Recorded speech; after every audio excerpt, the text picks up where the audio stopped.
নমস্কার বন্ধুরা, প্রতিজ্ঞা সিরিয়ালে এবার আমরা নতুন প্রোমোতে দেখতে পাবো যে অভি ও ছুটির ফুলশয্যা। হ্যাঁ বন্ধুরা, তাহলে চলো এবার ভিডিওটা শুরু করা যাক। হ্যাঁ বন্ধুরা, আমরা প্রতিজ্ঞা সিরিয়ালে দেখতে পাবো যে অভি এবং ছুটি বিয়ে করে বাড়িতে ঢোকে এবং কেউ মেনে নিতে চায় না।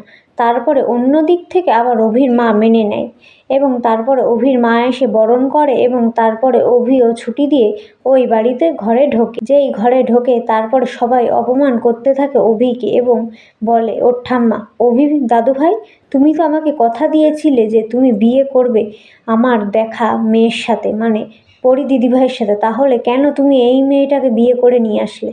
এ কথা বলতে থাকে। তখন অন্য দিক থেকে আবার অভি বলে যে ঠাম্মা, আমি তো বলেছিলাম যে বিয়ে করব, কিন্তু কাকে বিয়ে করব সে কথাটা তো আমি বলিনি।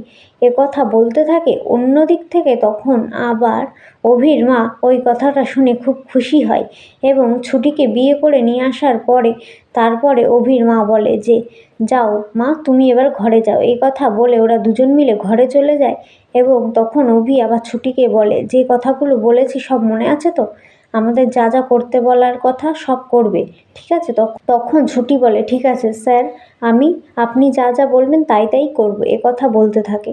সব নিয়ম মেনেই কাজ চলছে এবং অন্যদিক থেকে অভির মা বলছে যে অভি, আজকে কাল রাত্রি তুই ছুটির মুখ দেখবি না, আর কাল তোদের ফুলশয্যা। এ কথা বলছে এবং তারপরে ওরা দুজনের মুখ দেখে না। পরের দিন সকালবেলা ভাত কাপড়ের দায়িত্ব নেয় অভি ছুটির। তারপরে আমরা দেখতে পাই যে রাত্রবেলা ফুলশয্যার ঘরটা সাজানো হচ্ছে। এরপরে ফুলশয্যার ঘরে যেই ঢোকে এবং তখন অভি আবার ছুটিকে বলে আমরা একসাথে থাকবো বলে কিন্তু বিয়ে করিনি, এই আমার শুধু অসুবিধার কারণের জন্যই আমি তোমাকে বিয়ে করেছি। এই কথা বলতে থাকে এবং তখন ছুটি বলে আপনি ভাববেন না আমি আপনার সাথে এক খাটে শোবো না, আমি নিচে শুচ্ছি, আপনি উপরে শুয়ে পড়ুন। এ কথা বলতে থাকে।